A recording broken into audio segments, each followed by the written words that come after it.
यह संसदीय डिक्टेशन 100 शब्द प्रति मिनट की गति से उच्च गति अभ्यास प्रतिलेखन संख्या 33 से लिया गया है। यदि यह आपको अच्छा लगे तो लाइक, शेयर और सब्सक्राइब अवश्य करें। रेडी। उपाध्यक्ष महोदय, वर्तमान वित्त अधिनियम सदन के सामने प्रस्तुत है। इस बिल पर मुझे बोलने के लिए आपने समय दिया, इसके लिए मैं आपका आभारी हूँ। इस बिल का एक विशेष महत्व इसलिए भी है कि यह संकट काल में पेश हुआ है। चीन ने हमारे देश पर हमला किया, देश पर संकट आया, राष्ट्र को चुनौती मिली और इस चुनौती को हम सब ने स्वीकार किया, जिसके लिए पैसे की आवश्यकता हुई।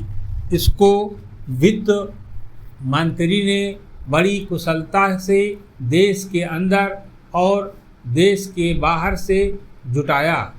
इस बिल का महत्व इसलिए भी है कि हमारी पंचवर्षीय योजना के मध्य में ही यह बिल आया है। देश में बड़ी बड़ी योजनाएं अभी अधूरी हैं, जिनका पूरा होना देश के लिए बड़ा आवश्यक है। इसके लिए भी बहुत बड़ी धनराशि चाहिए। देश पर संकट आया और देश जागा।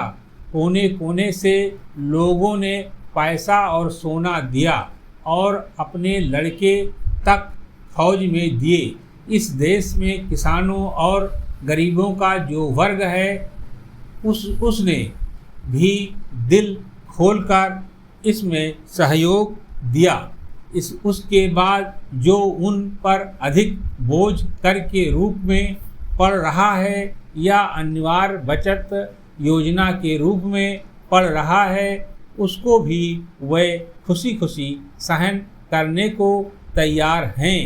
परंतु वे सरकार से भी कुछ चाहते हैं। वे चाहते हैं कि उनकी जो गाढ़ी कमाई का पैसा है, खून पसीने का जो पैसा है, वह व्यर्थ के कार्यों में ना जाए और उसका सदुपयोग हो। इसके अतिरिक्त उनकी कुछ अपनी दिक्कतें और परेशानियां हैं, जिनकी ओर सरकार का ध्यान चाहिए।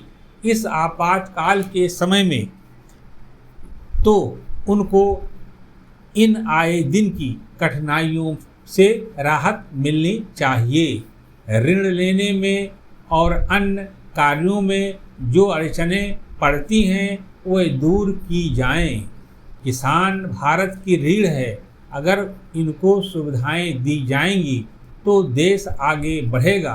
पर आज जहां देश के साधारण लोगों ने इस सरकार का हाथ बटाया, वहां एक वर्ग ने, जो कि धनी वर्ग कहलाता है, अपने साधनों के अनुसार सरकार के सुरक्षा कार्यों में सहायता नहीं की। मैं यह नहीं कहता कि उन्होंने बिल्कुल सहायता नहीं की, लेकिन अपनी स्थिति के अनुसार सहायता नहीं की। जहाँ तक योजनाओं का संबंध है, इस देश को समृद्धशाली बनाने के लिए योजनाओं पर काफ़ी काम हो रहा है। समाप्त।